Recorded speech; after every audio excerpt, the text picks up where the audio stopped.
You're listening to an archived Cabral Concept podcast.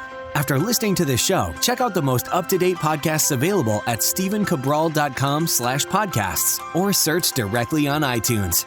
And now, welcome to the Cabral Concept, where board-certified naturopath and integrative health practitioner Dr. Stephen Cabral shares how he was diagnosed at the age of 17 with a life-altering illness and given no hope for recovery. It was only after studying and traveling all over the world did he discover how to combine ancient Ayurvedic healing practices with state-of-the-art naturopathic and functional medicine to fully rebalance the body and re-energize it with life. It's time to discover how to get well, lose weight, and finally feel alive again. And now, here's your host, Dr. Stephen Cabral. Welcome to the Cabral Concept. I'm Stephen Cabral, and today we are on a Weight Loss Wednesday. What we're going to do is go over one really specific and important topic today as it relates to weight loss. But you could say that this same topic really relates to any goal, anything that you're trying to achieve in life. One of the big issues, let's just talk about weight loss today, surrounding losing weight and keeping it off, is that you're always looking for this secret pill or this magic bullet or whatever it might be, whatever the catchphrase is. And the issue is, whenever you're looking for the magic pill or the secret sauce, whatever that is that you're missing what really needs to be done in order to achieve that goal. And the reason I go back to this today as well is because you can do a lot of short-term things that do help you achieve your weight loss goals, but the issue is they don't stick, and so you gain back the weight over and over and over again. And I think a lot of us have been through that before. But when you find this one thing, then you will get to a place that it now becomes part of your lifestyle. So what is that thing? And that thing is consistency. It's routine.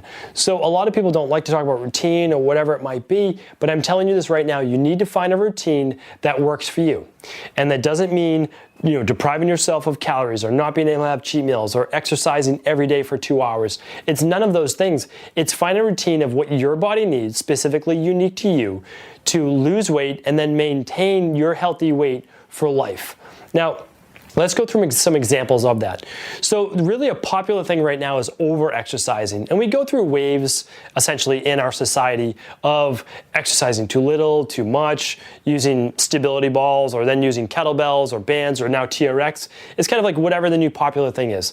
They're just modalities. They're just things you can use to help you exercise. But right now we went through P90X, then we're doing Insanity, and we're doing CrossFit type workouts, those specific types of things. That's what I would consider over-exercising. And the reason I would consider it over-exercising is because that, one, it's unnecessary. You don't need to exercise that much to lose weight. If you really love it and you enjoy it and you're overall not that stressed in life and you're getting plenty of sleep, good nutrition, proper nutritional supplementation to repair and recover from those workouts, then totally fine, totally acceptable, and you enjoy it, then that's great. But it's not necessary to lose weight. And I would actually say it can be detrimental.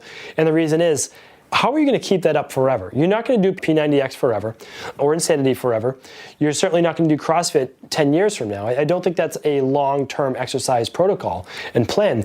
You should be doing normal exercise 3-4 days a week, maybe at the least 2 to 3 of some type of strength-based training, resistance-based training to get your metabolism boosted. That could just be body weight. It can be push-ups. It can be lunges, deadlifts, squats, step-ups, rows, all of those things. Fantastic. Whether you do them with bands, kettlebells, dumbbells, or body weight. Those are time-tested resistance workouts that you're going to use for life to keep your bones strong, to keep your body strong, to keep you at a healthy body weight, and your muscles toned. All right, but then what about after that? Or I can say because of the over-exercising could actually lead to what I would say increased hunger. A hunger to replace those calories that you burned, that you used up, would be too much for your system to really handle, and it's going to lead to increased eating. The other part of that is nutrition. Everybody thinks that they need to they starve themselves for one day so that they can maybe eat a bigger dinner the next day, or they have a holiday party coming up. No, it's about consistency. It's about waking up, having a nice normal breakfast every day of the week, not skipping breakfast unless that's part of a specific routine that you've been recommended, going and having lunch, maybe a mid-afternoon snack, having a nice normal dinner so that you stay nice and regulated in terms of blood sugar, hormones, all of those specific things.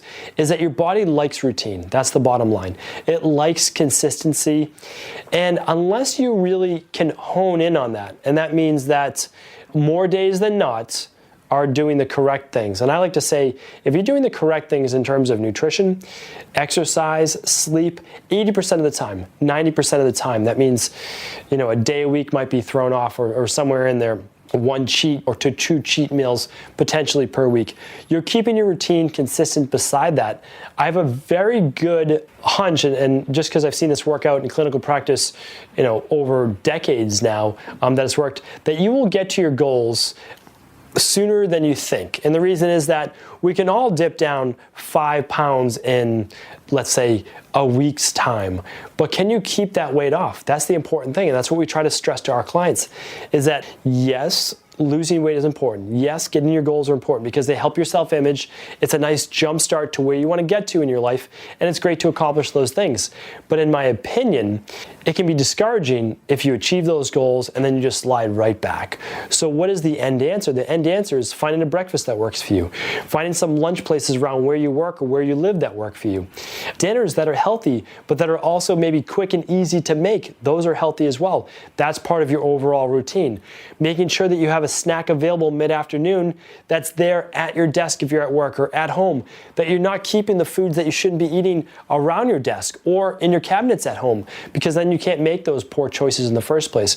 So again, routine, consistency. In the beginning, it's really good to be kind of boring and really mundane, because if you do those things, your body gets used to eating basically the same times of the day, working out for the most part on different days at the same specific times, days of the week. And then also what I would like to see you do as well is that you even time your days, be like, okay, well, Monday, Wednesday, and Friday are my workout days, so I'm never going more than 2 days off in a row. And then after that, just say, those are my definites. I'm going to try to get in one weekend day and then maybe a Monday or Thursday if I have time. But you set consistency in your plan for at least Monday, Wednesday, and Fridays, and then you can get a bonus day in on the weekend, which is what I like to do on the day that you might be having one of those cheat meals.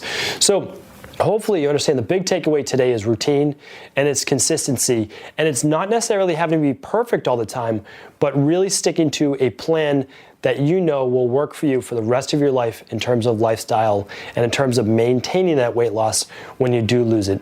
I'm going to be back real soon with more tips on obviously how to get there in the first place, but then what that looks like and actually on a day-by-day routine of what you can begin to implement yourself. Thank you for joining me here today on the Cabral Concept with Stephen Cabral. Did you know that the body really only becomes sick or imbalanced in only 2 ways? Over time, you become deficient in vital nutrients, and you also accumulate toxins internally and from the environment. As those nutrients diminish and you increase your total toxic load, your body then begins to show the first signs of dis-ease. It's actually quite predictable, and the good news is that if we know how you began to fill up that proverbial rain barrel, we also know how to empty it to begin the healing process. I was fortunate enough to learn this ancient healing process from my mentor after suffering from debilitating diseases for close to a decade. It was only when I began to implement these techniques did I finally overcome my illnesses and go on to live a life of energy and vitality that I now enjoy. I'd like to share with you now what I discovered after traveling all over the world and how to combine the best of ancient healing wisdom with state-of-the-art science. Allow me to teach you exactly how I've been able to help over 250,000 people to empty their rain barrel and begin to transform their body and lives into what they've always hoped they could be. To get your copy of the international bestseller, The Rain Barrel Effect, simply go to stephencabral.com/rainbarrel.